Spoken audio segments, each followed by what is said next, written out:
Cette fois, nous allons voir comment construire point par point la fonction cosinus x. Donc je vais devoir reporter les valeurs lues ici sur l'axe des abscisses, donc les cosinus, pour chacun des angles représentés ici dans le cercle trigonométrique, sur l'ordonnée de mon graphique cartésien. Alors, par exemple, l'angle de 0 radian, son cosinus est de 1.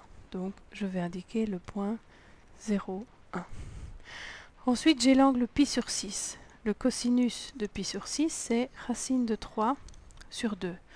Donc, en pi sur 6, j'indique un point à hauteur racine de 3 sur 2. Ensuite, pour l'angle de pi sur 4, le cosinus, c'est racine de 2 sur 2. Donc, racine de 2 sur 2, c'est 2 carrés, 3 quarts. Donc, en pi sur 4, je viens placer un point à hauteur racine de 2 sur 2. Puis, je continue avec l'angle de pi sur 3. Pi sur 3, le cosinus est de 1 demi. Donc, pi sur 3, je place un point en 1 demi. J'arrive en pi, pi demi, pardon, le cosinus de pi demi, c'est 0. Puis je passe du côté gauche de l'axe des ordonnées, donc les cosinus deviennent négatifs, mais sont symétriques au précédent, donc je vais d'abord avoir un cosinus en moins 1 demi, puis le cosinus de 3pi sur 4 en moins racine de 2 sur 2, puis le cosinus de 5pi sur 6 en moins racine de 3 sur 2, pour terminer avec le cosinus de pi qui vaut moins 1.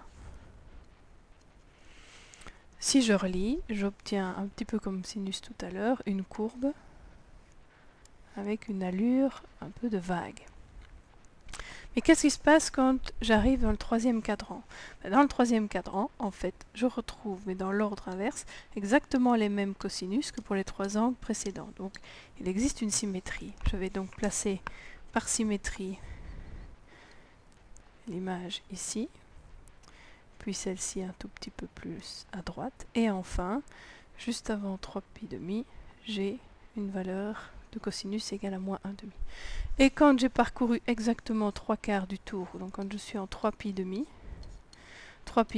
le cosinus c'est 0. Donc je repasse par 0.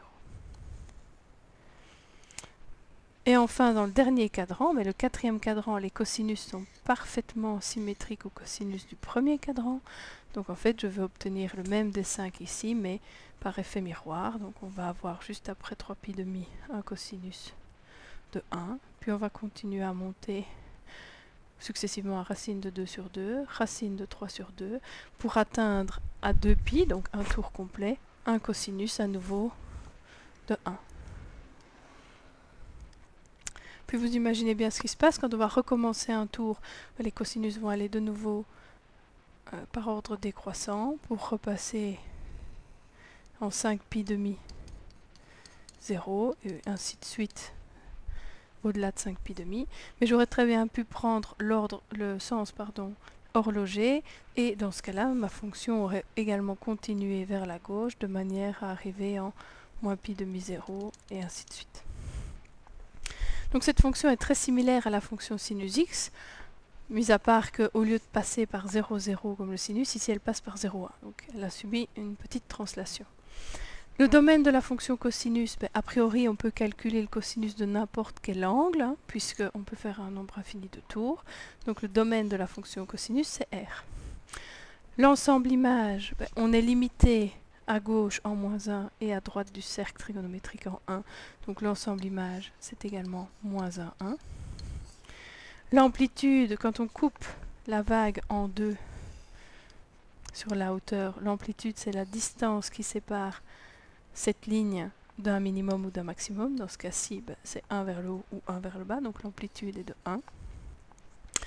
On peut dire que cette fonction cosinus x, eh bien, elle est périodique, puisque chaque fois que vous allez recommencer un tour, les cosinus vont revenir exactement aux mêmes valeurs, et donc la vague va se répéter une infinité de fois.